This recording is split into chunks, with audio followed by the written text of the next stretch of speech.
Бокс вернулся под знамена сельского спортивного общества. Спустя четверть века в селе Калинина прошел чемпионат и первенство республиканского спортобщества «Урожай».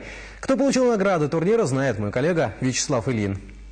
Сельские боксеры Чувашии в последний раз оспаривали награды физкультурно-спортивного общества «Урожай» в далеком 1986 году.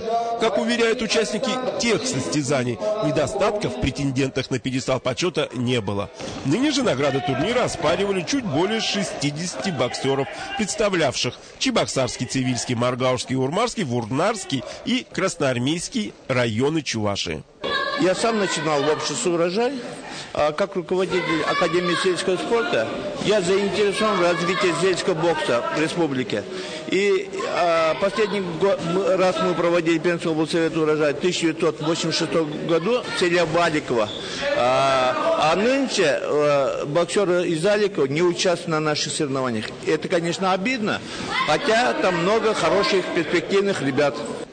Согласно положению о чемпионате, к участию в соревнованиях допускались боксеры, имеющие сельскую прописку. В ринге ныне доминировали представители Цивильского, Маргаушского и Чебоксарского районов. Эти команды в том же порядке заняли места и по итогам командной борьбы.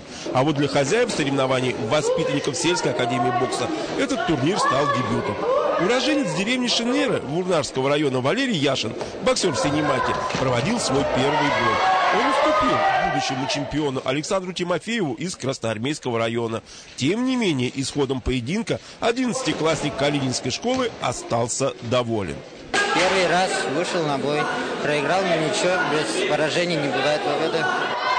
Доволен был своими боксерами и наставник калининских академиков, заслуженный тренер Чувашии Виталий Краснов. Год работы сельской академии спорта показал, несмотря на трудности, сегодня интерес к боксу у сельских мальчишек есть. А значит, воспитание будущих чемпионов – это всего лишь дело времени. Вячеслав Ильин, Вести, Чувашия.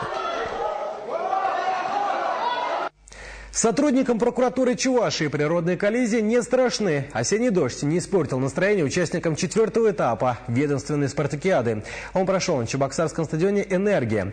Встретиться с коллегами вне работы прокурорам удается крайне редко. Так что на призыв принять участие в легкоатлетическом кроссе откликнулись команды всех 11 подразделений и республиканского аппарата. Внимание, дамы! 500 метров. Это не разовое мероприятие. Значит, мы уже проводили в январе лыжные эстафеты. У нас было, значит, плавание. Затем, значит, у нас стрельба проводили. Значит, потом вот сейчас мы проводим, значит, легкую атлетику. Планируем на ноябрь месяц волейбол.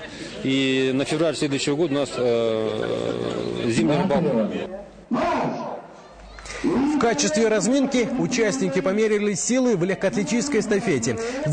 Дисциплина 5 по 100 метров далека от классики королевы спорта. Однако азарта было ничуть не меньше, чем, скажем, на чемпионате страны. Буквально на финише команда Батыревского Куста, в которую входят работники прокуратур Батыревского, Комсомольского, Шамушинского, Яльчикского районов, вырвала победу у своих аллаторских коллег. Причем прокурору Комсомольского района Валерию Гришину удался дубль. Он победил и в личном первенстве. У женщин самый быстрый в беге на круг с четвертью оказалась старший специалист Цивильской прокуратуры Екатерина Лаврентьева. Прокуроры померили силами и в метании гранаты. В командном зачете вновь первенствовали батыревцы. Зато в перетягивании каната не было равных богатырской дружине Шумерлинской межрайонной прокуратуры.